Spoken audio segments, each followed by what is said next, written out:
Greetings, everyone, and welcome. It is April the 12th, coming to you today with a co-video with Professor Gerdes, my dear friend and partner. So on both channels it is. Hello, friend. Mm-hmm. Hey, what's happening? What's happening is Sergey Lavrov speaking a lot of English today. So I called Prof. I said, did you happen to hear Sergey Lavrov's videos and speaking in English? He goes, no. And that's because most of the world is not even aware, but there actually is a huge forum going on today, tomorrow in Turkey. It's called the Antalya Diplomacy Forum. This is it right here. Massive international leaders from around the world. Of course, no Americans are there. Sergey Lavrov, the foreign minister of Russia, is one of the keynote speakers. He spoke today and he speaks in English. I think it's going to be very powerful for people to hear. The theme His English is good. His English is good and the content is terrible. You're going to hear it. Reclaiming diplomacy in a fragmented world that's the theme of the conference. And I will tell you this. Yes, Ukraine was there. Subiga, the foreign minister, he also spoke. It's really powerful. So what I suggested to Prof was I'll play the video clip and then get your initial response since you haven't heard it. So are we game for that? Yeah, let's do it. All right, let's do it. Here we go, guys. Let me do this. Here are the 5 videos. Lavrov statements in Turkey, Antalya Diplomacy Forum. The first video clip I'm going to play for you, Prof, is Lavrov says it's about the people, not the territory. But on territories, I want to make a very important point. Sure. We are not about territories. We are about people who live on these lands, whose ancestors lived there for centuries, who founded cities like Odessa, Catherine the Great, who built factories, who built roads, ports, and these people, by twist of history during the Soviet days, became not part of Russia, but part of Ukraine, because this was considered a consolidating factor to neutralize the ultra-radicals living in the western part of Ukraine when it joined the Soviet Union after the war. The people who live there, they are being deprived of all human rights. Well, you got the last part right. He did. They are being deprived. People who are living where exactly deprived by human rights? In a Russian-controlled occupied zone? Yeah, that's correct. So what I just heard him say, would get you. Go ahead. Yeah, you're right. So, okay, so we ought to tell the audience that you set me up here because when you called, you're like, I have this thing. I want to hear what you think about this thing. And so, you know, this like waving red meat in front of a stupid dog. I would fail him for making that argument because what he said was, it's not about the land, it's about the people. But here's how it can be about the land because it's about the people. Like, so it really, he didn't say it's not about this, it's about that. He said it's about this, and it's really about this because while I'm saying it's about that, it's actually about this because the people that were pre-existing on the land are all Russians. And that goes with the theory that is, the theory that the Russians have that the Ukrainians aren't their own separate people. They're just Russians who are traitors to Mother Russia.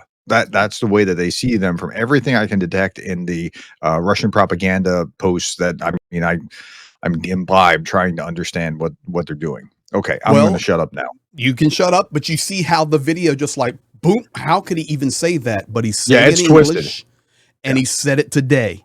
He even used the word twist. He called it a twist of history. And the territory versus people. It's not about territory. So no, let's talk. I said I would shut up, but I can't not. Okay, so it's a twist of history that Ukraine was no longer. So Ukraine was its own little thing, or at least Crimea was its own little thing within the Soviet Union. But Russia's not the Soviet Union. And so that's the twist of history, because Ukraine existed, and even existed to the degree that in the Soviet times it was its own country within the Soviet Union, and they liked that at that point when it was, extra representation in the UN and that sort of thing. But okay, anyway, well, listen, if you want to really fail his statement, territories versus people. Oh man, it's bad.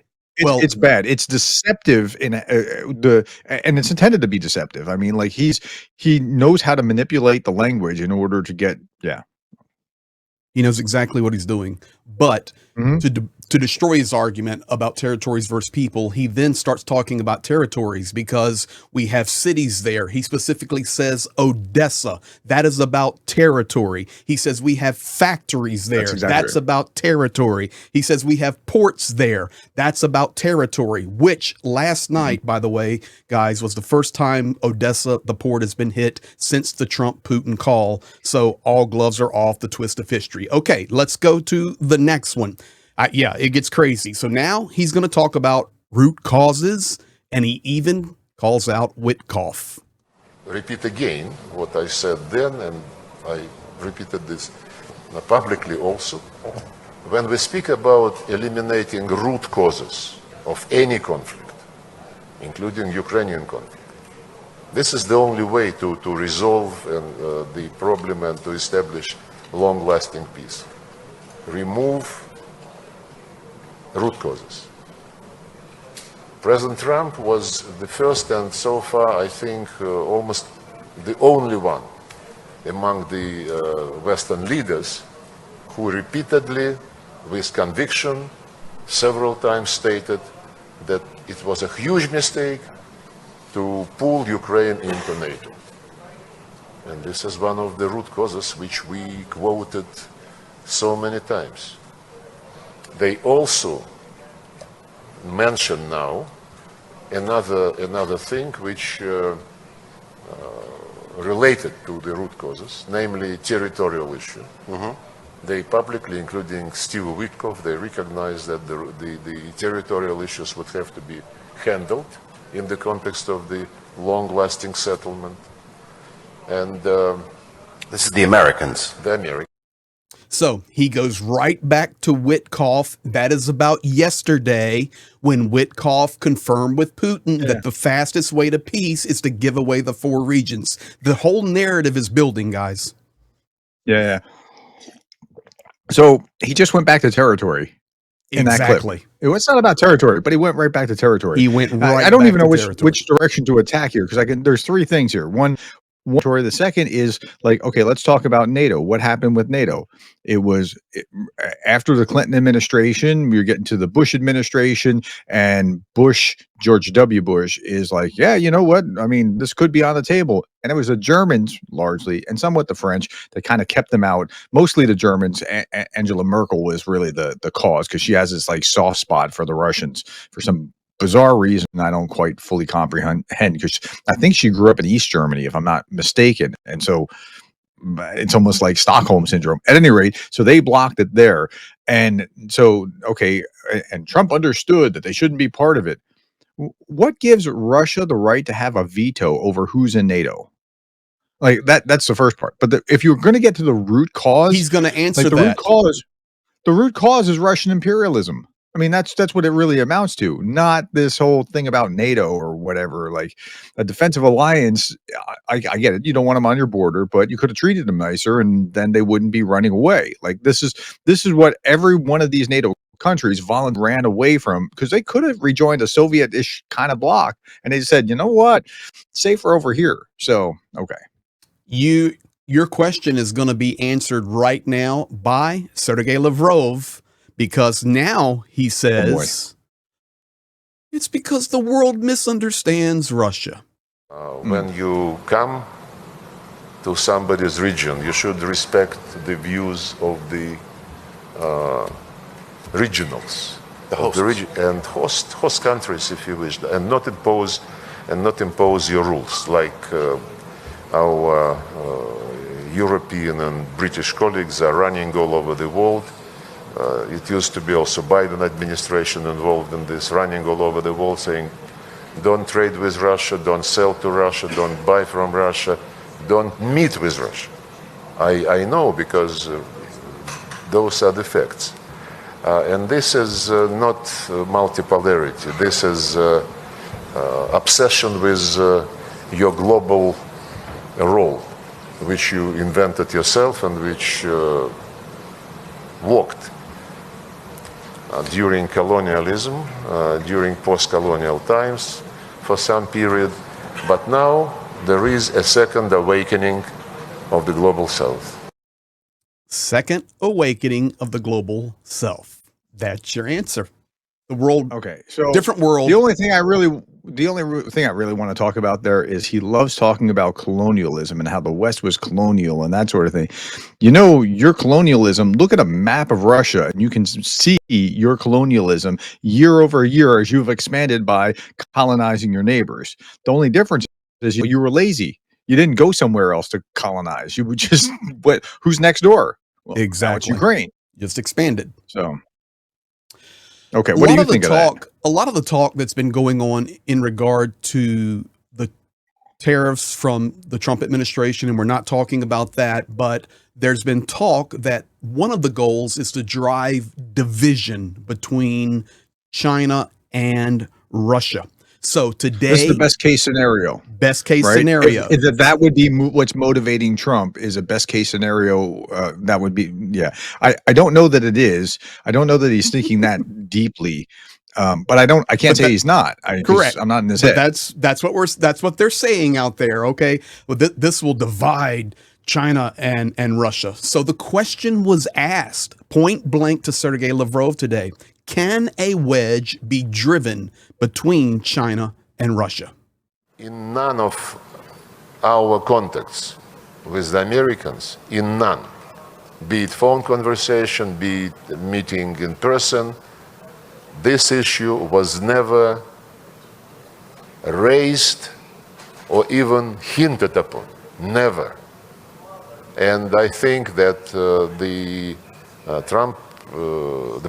President Trump and his people, they are very experienced in life.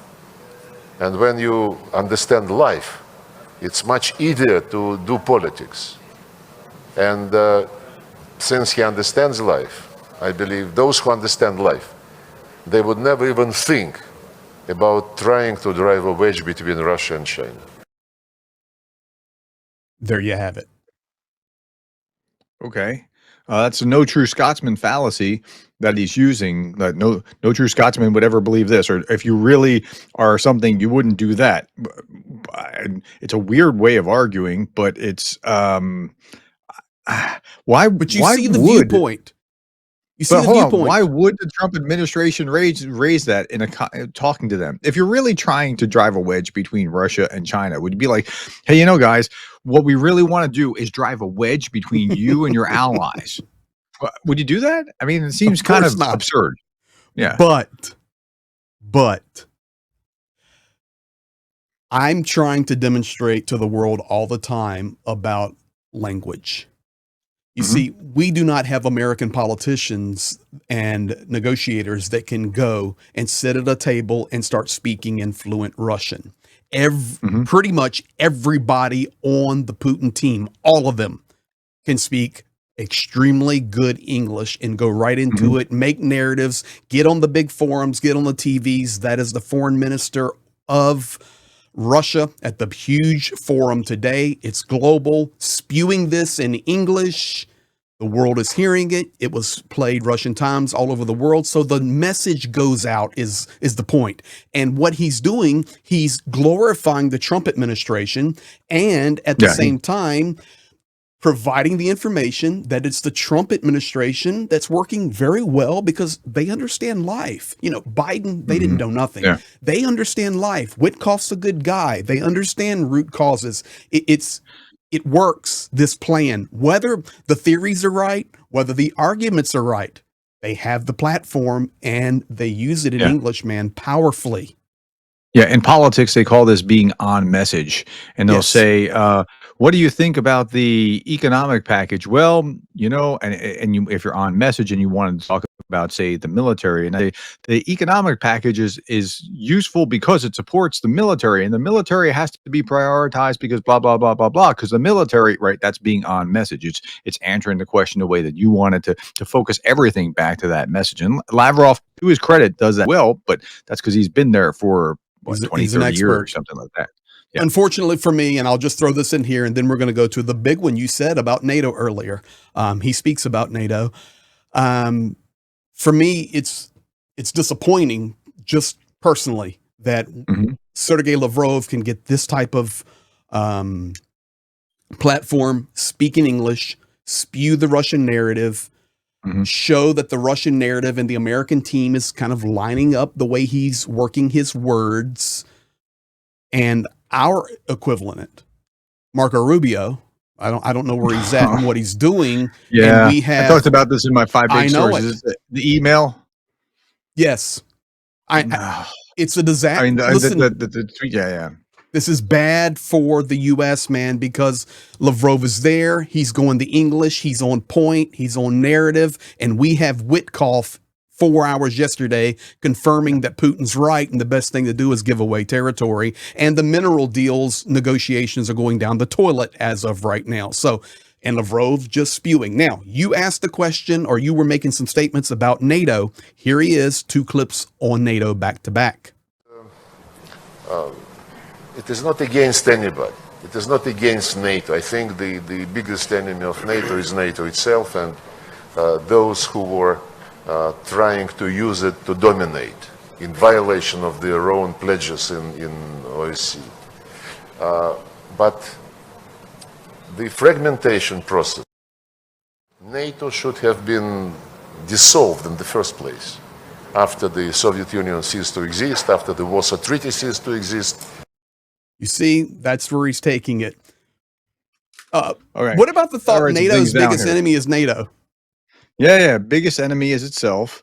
And the problem is that those that use it to dominate. See, okay, so this is par for the course for what they say. They do this weird mirroring thing. Whatever they're doing, they're blaming their counterparts on. So if you hear them say something bad about Ukraine, are they doing it? Or you hear them saying something bad about NATO or the United States, they're generally doing it. And it should be dissolved. Well, I'm sure you would like it to have been dissolved.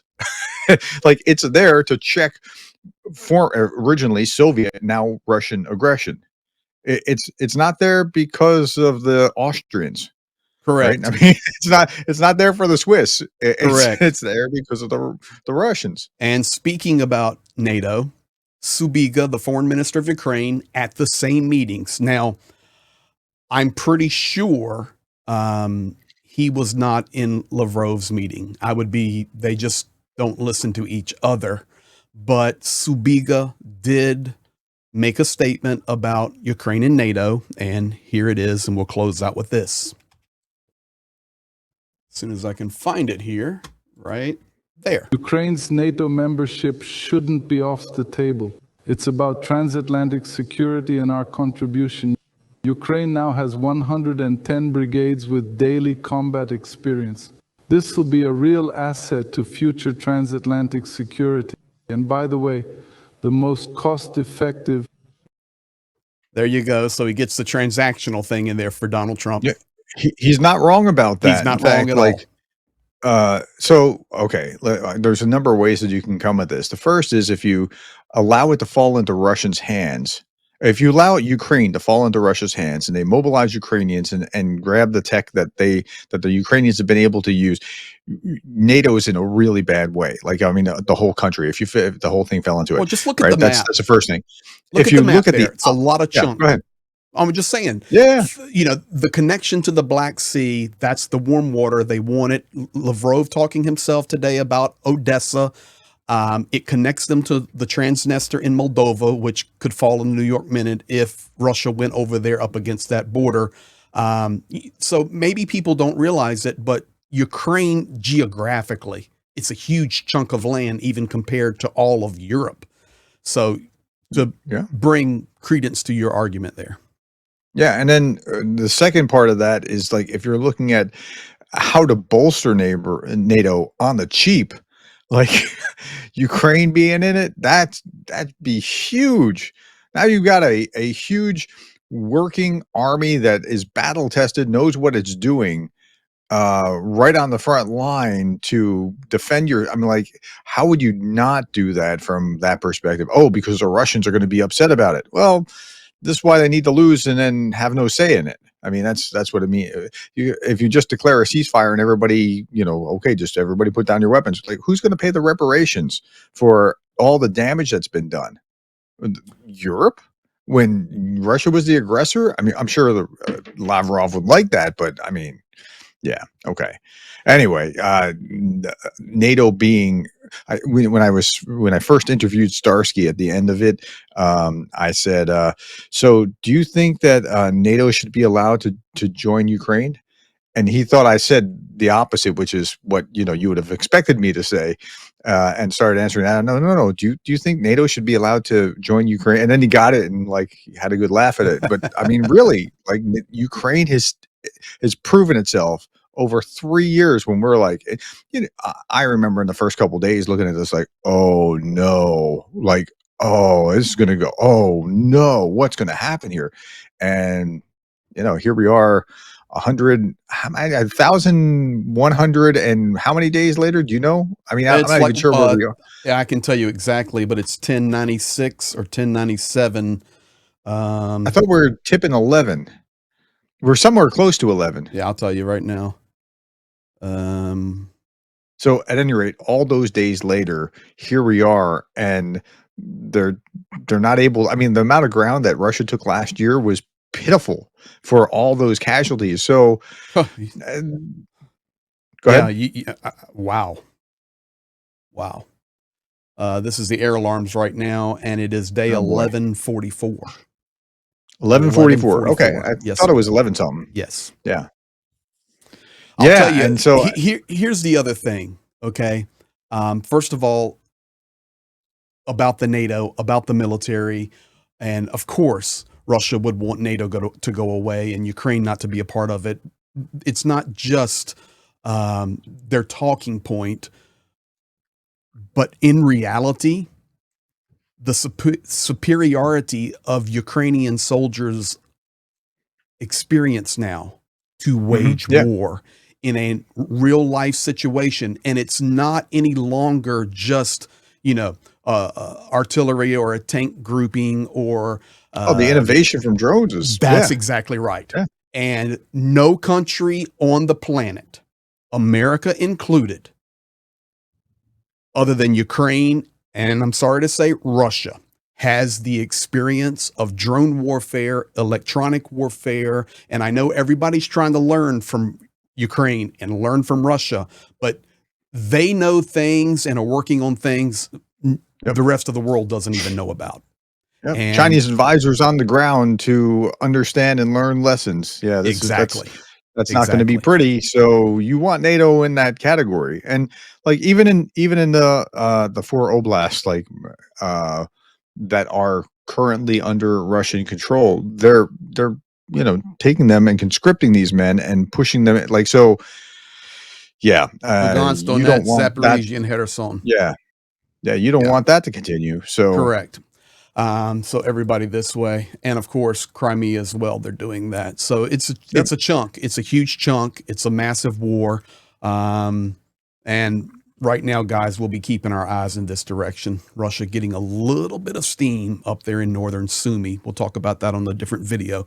But today, I don't know where else you'll be able to see Lavrov speaking English like this. It wasn't broadcast well. Of course, it's not in mainstream news. So please share it. If you're watching on my channel, Please go subscribe to Professor Gerdes Explains. And if you're watching, And vice versa. and Prof, you can come to Greg Terry Experience.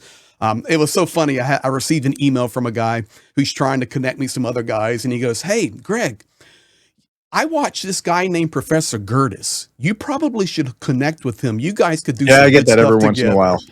Yeah. I said, and I emailed him back. I said, "Thank you for that. We've got a year and a half now of a torturous relationship, and it's still growing." So, all right, man. Yeah, Hey, so- you have a great day. Thank you. Yeah, you too. Be blessed, guys.